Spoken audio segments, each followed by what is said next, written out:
Good morning. Thank you for joining me today.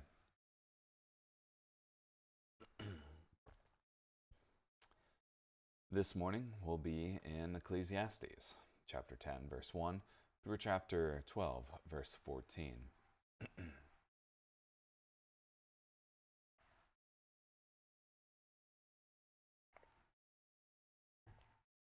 Continuing Solomon's under the sun premise.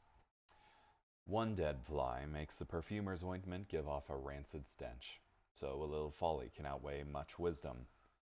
A wise person's good sense protects him, but a fool's lack of sense leaves him vulnerable. Even when a fool walks along the road, he lacks sense, and shows everyone what a fool he is. If the anger of the ruler flares up against you, do not resign from your position, for a calm response can undo great offenses.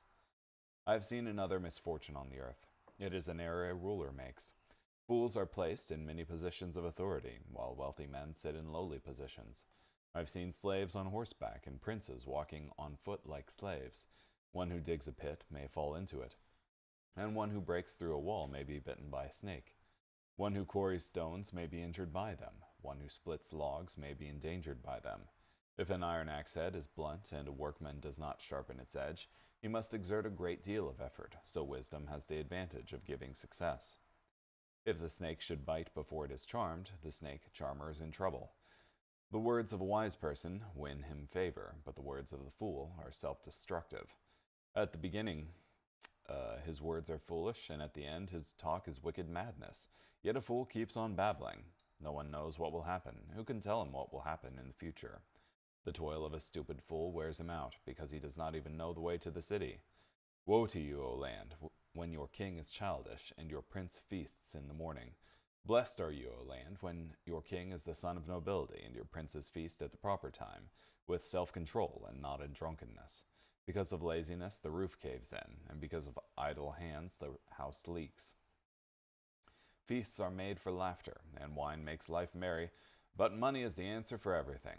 Do not curse a king even in your thoughts, and do not curse the rich while in your bedroom, for a bird might report what you are thinking, or some winged creature might repeat your words.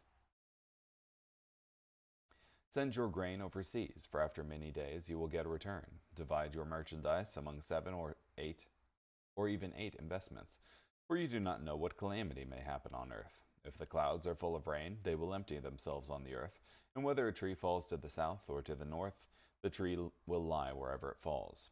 He who watches the wind will not sow, and he who observes the clouds will not reap.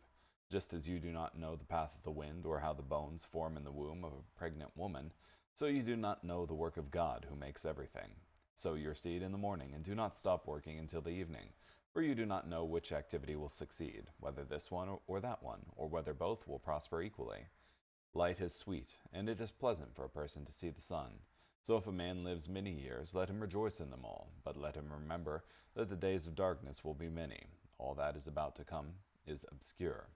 Rejoice, young man, while you are young, and let your heart cheer you in the days of your youth. Follow the impulses of your heart and the desires of your eyes, but know that God will judge your motives and actions. Banish emotional stress from your mind, and put away pain from your body, for youth and the prime of life are fleeting.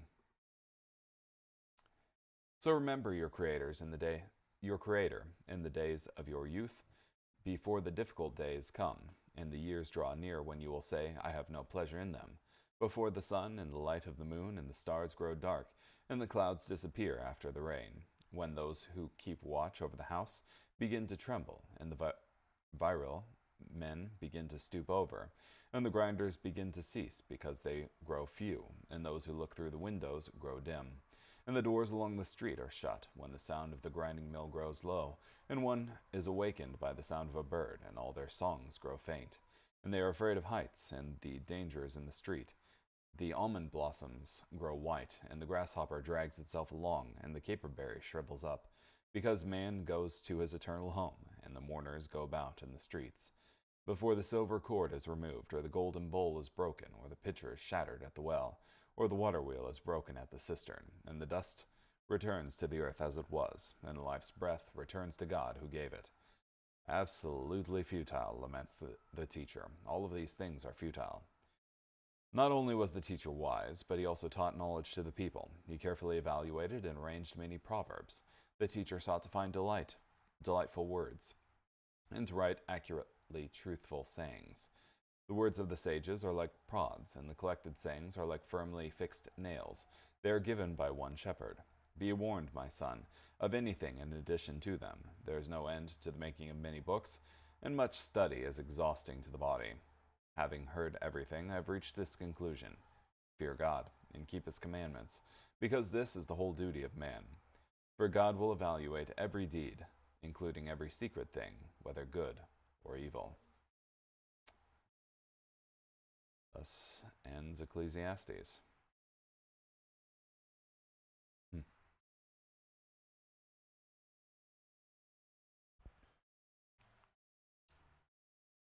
So, I guess Solomon ends this book with a general talk. Well, a talk on the general nature of things.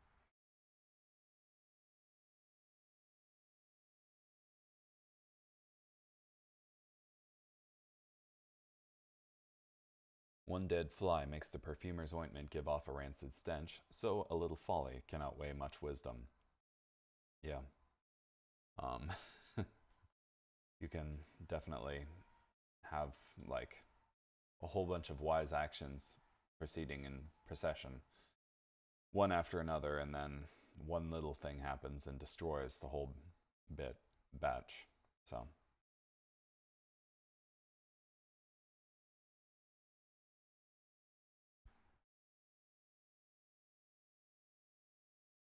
yeah, like somebody working hard on an intricate trinket, and then in a foolish bout decides to gamble it for something and then loses it entirely. So,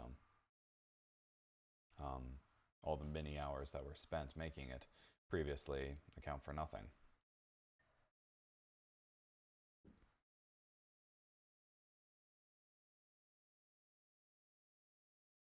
I like several of these proverbs here, but I don't necessarily like the translation here for some of them.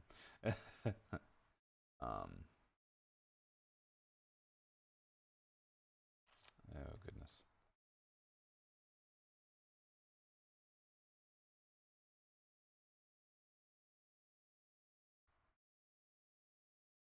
Uh,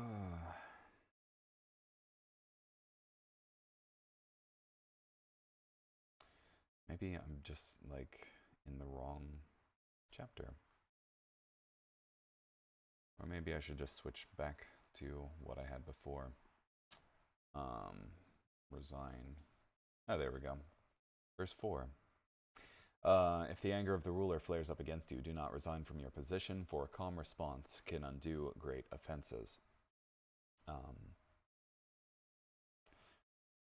Yeah. I think it's generally wise to maintain composure, even in difficult situations, and especially when it's your neck on the line. So,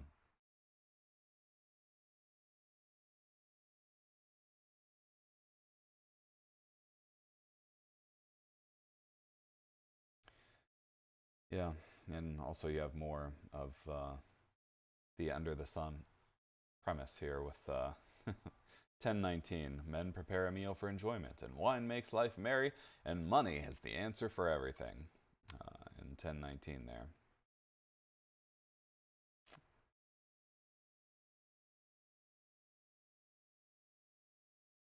Hmm. Interesting thought here with furthermore, in your bedchamber do not curse a king, and in your sleeping rooms do not curse a rich man, for a bird of the heavens will carry the sound, and the winged creature will make the matter known. Do you have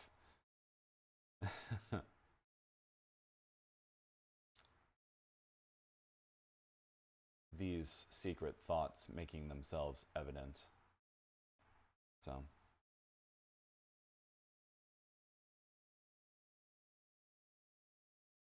a little bird told me, as it were.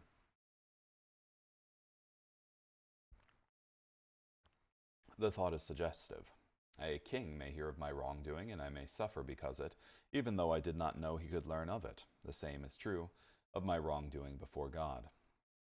Yeah, and it seems that Solomon intersperses this premise of final judgment in with the under the sun premise,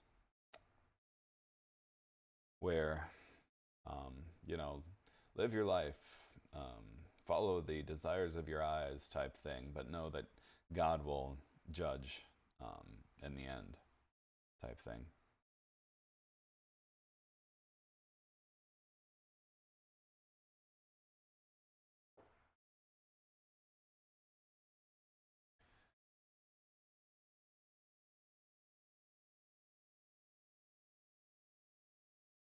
Yeah. I guess carrying on. 2 Corinthians chapter 8, verses 1 through 15. Now, we make known to you, brothers and sisters, the grace of God given to the churches of Macedonia, that during a severe ordeal of suffering, their abundant joy and their extreme poverty have overflowed in the wealth of their generosity. For I testify they gave according to their means and beyond their means. They did so voluntarily, begging us with great earnestness for the blessing and fellowship of helping the saints. And they did this not just as we had hoped, but they gave themselves first to the Lord and to us by the will of God. Thus we urged Titus that, just as he had previously begun this work, so also he should complete this act of kindness for you. But as you excel in everything, in faith, in speech, in knowledge, and in all eagerness, and in the love from us that is in you, make sure that you excel in this act of kindness too. I am not saying this as a command, but I am testing the genuineness of your love by comparison with the eagerness of others. For you know the grace of our Lord Jesus Christ, that although he was rich, he became poor for your sakes, so that you, by his poverty, could become rich. So here is my opinion on this matter. It is to your advantage, since you made a good start last year, both in your giving and your desire to give, to finish what you started, so that, just as you wanted to do it eagerly, you can also complete it according to your means. For if the eagerness is present, the gift itself is acceptable, according to whatever one has, not according to what he does not have. For I do not say this so there would be relief for others and suffering for you, but as a matter of equality. At the present time, your abundance will meet their need, so that one day their abundance may also meet your need, and thus there may be equality. As it is written, the one who gathered much did not have too much, and the one who gathered little did not have too little. Yeah. I like the picture that Paul paints here of commerce within the body of church believers, where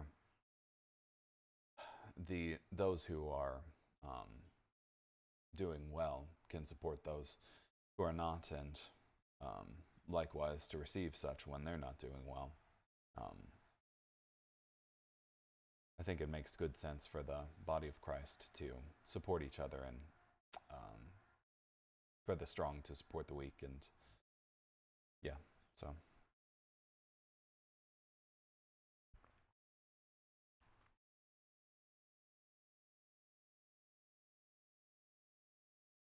Yeah, and I think Paul extols the blessing of being able to contribute to the needs of the saints. So,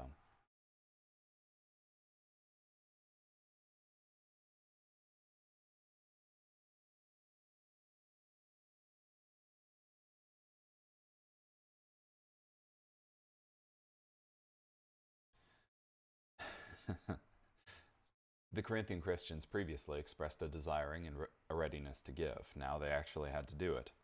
The devil will let you resolve as much as you like. The more the better, just as long as you never carry it out.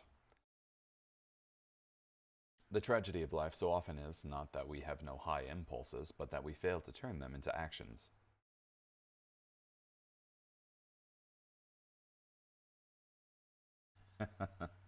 John Trapp wrote more than 300 years ago, "This age aboundeth with mouth mercy, which is good cheap, and therefore, like refuse fruit, is found growing in every hedge. But a little handful were worth a great many such mouthfuls." How much truer is this today?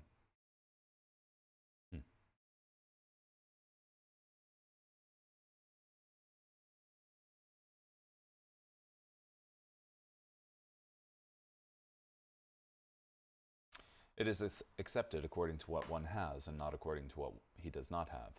Again, God does not expect us to give what we do not have. True Christians' giving cannot be measured by the amount. One might give $1 million and yet not give enough. Another may give $1 and give with tremendous sacrifice and generosity. True giving is measured by obedience, proportion, and need, not by amount. When the issue of giving is brought up, many ask, how much am I supposed to give? Paul's principles throughout this letter and other letters remind us that there is no one answer to that question for every believer. Many go back to the Old Testament law of the tithe, the giving of 10% unto the Lord. This is a good principle for giving and perhaps a broad benchmark, yet the New Testament nowhere specifically commands tithing. The New Testament certainly does speak of tithing in a positive light if it is done with the right heart. But the New Testament speaks with great clarity on the principles of giving. It teaches us that giving should be regular, planned, proportional, and private, and that it must be generous, freely given, and cheerful. Since the New Testament doesn't emphasize tithing, one might not be strict on it for Christians, though some Christians do argue against tithing on the basis of self-interest. However, since giving should be proportional, we should give some percentage, and 10% is a good benchmark or goal. However, for some to give 10% is nowhere near enough. For others, at their present time, 5% may be a massive step of faith. If our question is, how little can I give and still be pleasing to God, our heart isn't in the right place at all. We should have the attitude of some early Christians who essentially said, we're not under the tithe, we can give more. Giving and financial management are spiritual issues, not only financial issues. Yeah, and I don't think there is any broad sweeping requirement for the tithe. That being said, our lives and our very existences are due to God, and our salvation is due also to God. So we should be good stewards of what God has given us, and to that end, I think it's prudent to view ourselves as keepers, managers of what God has given us on earth, and to that end, to wisely and charitably and generously give out as it's needed. So, whatever that may entail. And not to hoard it for ourselves or just use it for our own self-enjoyment and pleasure, but to actively search out people in need. So, carrying on. Psalms, chapter 49, verses 1 through 20. Listen to this, all you nations. Pay attention, all you inhabitants of the world. Pay attention, all you people, both rich and poor. I will declare a wise saying. I will share my profound thoughts. I will learn a song that imparts wisdom. I will then sing my insightful song to the accompaniment of a harp. Why should I be afraid in times of trouble, when the sinful deeds of deceptive men threaten to overwhelm me? They trust in their wealth and boast in their great riches. Certainly a man cannot rescue his brother. He cannot pay God an adequate ransom price. The ransom price for a human life is too high, and people go to their final destiny, so that he might continue to live forever and not experience death. Surely one sees that even wise people die. Fools and spiritually insensitive people all pass away and leave their wealth to others. Their grave becomes their permanent residence, their eternal dwelling place. They name their lands after themselves. But despite their wealth, people do not last. They are like animals that perish. This is the destiny of fools and of those who approve of their philosophy. Selah. They will travel to Sheol like sheep, with death as their shepherd. The godly will rule over them when the day of vindication dawns. Sheol will consume their bodies, and they will no longer live in impressive houses. But God will rescue my life from the power of Sheol. Certainly he will pull me to safety. Selah. Do not be afraid when a man becomes rich and his wealth multiplies, for he will take nothing with him when he dies. His wealth will not follow him down into the grave. He pronounces this blessing on himself while he is alive. May men praise you, for you have done well. But he will join his ancestors. They will never again see the light of day. Wealthy people do not understand. They are like animals that perish.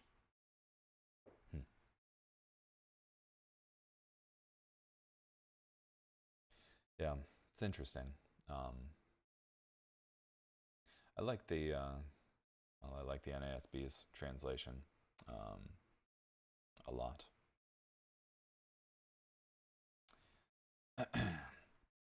49, 7, and 8. No man can by any means redeem his brother, or give to God a ransom for him, for the redemption of his soul is costly, and he should cease trying forever. And I think this is good advice to those who think that they can earn their salvation by works righteousness. It's not something that one can casually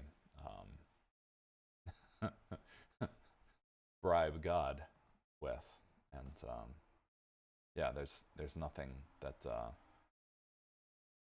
that a man can give in and of himself to redeem his own soul. That is, it is costly, and he should cease trying forever. That's why we have Jesus, who gave an infinitely large sum and redeemed us. So, and finally, Proverbs chapter 22, verses 20 through 21. Have I not written 30 sayings for you, sayings of counsel and knowledge, to show you true and reliable words, so that you may give accurate answers to those who sent you? Yes? I think there was more than 30. Trying to emphasize the amount here.